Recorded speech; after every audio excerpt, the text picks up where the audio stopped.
Baik teman-teman, di sini saya akan menjelaskan materi tentang perumusan teori akuntansi. Nah, pada materi ini apa sih yang akan kita bahas? Yang pertama itu ada definisi serta pembuatan kebijakan akuntansi. Yang kedua itu ada metode perumusan teori akuntansi. Dan yang ketiga ada pendekatan yang digunakan dalam perumusan teori akuntansi. Nah, selanjutnya itu ada pengertian. Apa sih teori akuntansi itu? Teori akuntansi ini merupakan kumpulan asumsi, kerangka kerja, dan metodologi yang digunakan dalam studi dan penerapan prinsip laporan keuangan. Nah, teori akuntansi ini menjelaskan prinsip akuntansi, standar akuntansi, dan konsep akuntansi yang diperlukan untuk menjaga akurasi, keandalan, dan relevansi laporan keuangan. Nah, selanjutnya itu ada fungsi teori akuntansi. Fungsi teori akuntansi ini terbagi menjadi 5. Yang pertama itu ada menjadi pegangan bagi lembaga penyusunan standar akuntansi. Yang kedua itu ada sebagai rujukan untuk menyelesaikan masalah dalam hal yang tidak ada standar resminya. Yang ketiga itu menentukan batas dalam hal melakukan judgement dalam penyusunan laporan keuangan. Yang keempat ada meningkatkan pemahaman dan keyakinan pembaca laporan keuangan. Yang kelima itu ada meningkatkan kualitas laporan yang dapat dipertimbangkan. Selanjutnya ada revolusi ilmu. Untuk revolusi ilmu ini kita tahapan dari pre-science itu ke pengembangan berbagai pemikiran atau school of thought pengembangan. Lalu nanti kita ke paradigma yang dominan, lalu ke anomalian, lalu ada krisis. Nah, setelah kita memahami alur revolusi ilmu yang sudah dijelaskan oleh Kak Herliana, selanjutnya saya akan menjelaskan tentang hubungan pemakai laporan keuangan, fenomena sosial, prinsip akuntansi, serta teori akuntansi. Yang pertama yaitu laporan keuangan dapat digunakan oleh pemakai laporan. Yang kedua, teori akuntansi dan prinsip akuntansi menjadi dasar dalam penyusunan laporan keuangan.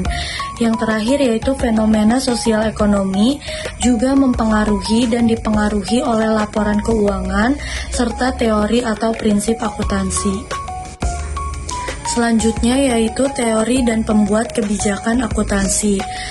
Yang pertama yaitu teori akuntansi, faktor politik dan kondisi ekonomi saling berinteraksi dalam pembuatan kebijakan akuntansi. Yang kedua, setelah kebijakan akuntansi ini akan berujung pada praktik akuntansi. Nah, dari praktik akuntansi akan dihasilkan akuntansi dan laporan data. Selanjutnya yaitu metode perumusan akuntansi.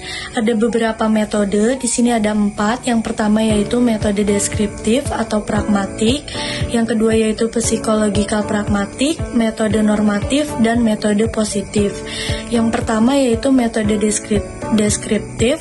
Teori akuntansi harus bersifat menjelaskan atau deskriptif. Yang kedua, psikologikal pragmatik, ini mengamati reaksi dari pemakai laporan keuangan.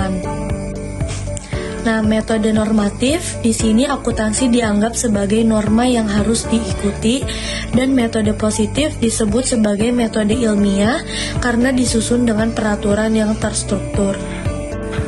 Selanjutnya yaitu pendekatan dalam perumusan teori. Yang pertama yaitu sintaktis. Teori ini dirumuskan dengan bentuk hubungan logis yang berbentuk aturan. P1 sama dengan seluruh aktiva bersaldo debit, P2 kas atau bank bersaldo debit, kesimpulannya kas atau bank adalah aktiva. Selanjutnya yaitu semantik. Teori ini menghubungkan konsep dasar dari suatu teori ke objek nyata. Hubungan dapat berupa kata maupun simbol. Aktiva sama dengan utang ditambah modal. Selanjutnya yaitu pragmatik. Akuntansi dianggap memiliki kemampuan untuk mempengaruhi perilaku orang. Oleh karena itu, harus merumuskan kebenaran sehingga harus diuji dan diverifikasi. Yaitu ada dogmatik, self-evident, dan scientific. Di sini saya akan menjelaskan tentang pendekatan informal. Pendekatan informal itu ada pragmatis, praktis, dan non-teoritis. Ini merupakan prinsip akuntansi yang digunakan berdasarkan kegunaannya. Selanjutnya ada otoriter. Otoriter ini merupakan organisasi profesi yang mengeluarkan pernyataan mengenai aturan praktik akuntansi. Selanjutnya ada pendekatan teoritis. Pendekatan teoritis ini terbagi menjadi 6. Yang pertama ada deduktif, induktif, etik, sosiologi, ekonomi, serta elektif. Pertama ada deduktif, merupakan rumusan yang dimulai dari dalil umum kepada dalil khusus. Yang kedua ada induktif, yaitu observasi, analisis, dan penggolongan. Yang ketiga ada etik, yang ini menggunakan konsep kewajaran, keadilan, kepemilikan, serta kebenaran. Keempat ada sosiologi. Sosiologi ini dampak sosial dan teknik akuntansi. Yang kelima ada ekonomi. Ekonomi ini berdasarkan ekonomi nasional. Yang keenam ada elektif. Elektif merupakan komunikasi dari pendekatan-pendekatan lainnya. Selanjutnya yang terakhir ada perumusan akuntansi di Indonesia. Yang pertama itu Indonesia masih menggunakan IESC atau IFRS. Yang kedua itu Indonesia melakukan berbagai modifikasi minor. Yang terakhir sedang berupaya melakukan penelitian. Halo semua, saya akan menjelaskan materi tentang tujuan laporan keuangan. Tujuan pembelajarannya, kita diharapkan untuk mengerti kerangka konseptual untuk akuntansi keuangan atau PAI. Dan yang kedua, kita diharapkan untuk mengerti konsep dasar laporan keuangan. Pertama-tama, kita akan membahas tentang tujuan laporan keuangan menurut prinsip akuntansi Indonesia atau biasa disebut PAI. Selanjutnya, informasi keuangan yang dapat dipercaya mengenai aktiva, kewajiban, modal suatu perusahaan, dan perubahan dalam aktiva neto. Yang kedua, informasi penting lainnya mengenai perubahan aktiva dan kewajiban suatu perusahaan seperti informasi aktivitas pembiayaan dan juga investasi. Dan yang ketiga, informasi keuangan yang membantu para pemakai laporan untuk menaksir potensi perusahaan dalam menghasilkan laba. Dan yang keempat, untuk mengungkap informasi yang berhubungan dengan laporan keuangan, informasi mengenai kebijakan akuntansi yang dianut perusahaan. Selanjutnya kita akan masuk ke materi tujuan laporan keuangan menurut standar akuntansi keuangan atau PSAK. Tujuan laporan keuangan menurut SAK nomor 1, yaitu menyediakan informasi tentang yang pertama posisi keuangan, yang kedua kinerja, yang ketiga perubahan posisi keuangan suatu perusahaan yang bermanfaat bagi sejumlah besar pemakai dalam pengambilan keputusan ekonomi. Namun, laporan keuangan tidak menyediakan semua informasi yang mungkin dibutuhkan pemakai dalam pengambilan keputusan ekonomi. Laporan keuangan menunjukkan apa yang telah dilakukan manajemen atau stewardship atau pertanggungjawaban manajemen atas sumber daya yang dipercayakan kepadanya agar mereka dapat membuat keputusan ekonomi. Selanjutnya, tujuan laporan keuangan menurut APB Statement nomor 4. Menurut APB Statement nomor 4, terdapat beberapa tujuan dari laporan keuangan.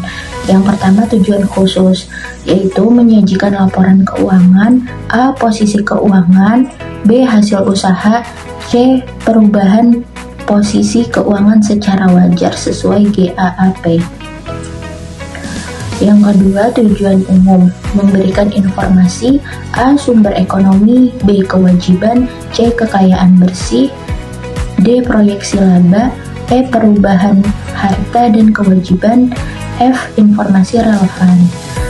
Yang ketiga, tujuan kualitatif, A. Relevan, B. Dapat dipahami, C. Dapat diperiksa, D. Netral, E. Tepat waktu, F. Dapat dibandingkan, dan G. Lengkap. Karakteristik kualitatif laporan keuangan menurut IAI. Karakteristik kualitatif merupakan ciri khas yang membuat informasi dalam laporan keuangan berguna bagi pemakai. Terdapat 4 karakteristik kualitatif pokok, yaitu yang pertama dapat dipahami, yang kedua relevan, yang ketiga keandalan. Nah, keandalan informasi ini dipengaruhi oleh penyajian yang jujur, substansi mengungguli bentuk, netralitas, pertimbangan sehat, dan kelengkapan. Dan karakteristik yang terakhir adalah dapat dibandingkan. Sekian presentasi dari kelompok kami, kurang lebihnya mohon maaf. Wassalamualaikum warahmatullahi wabarakatuh.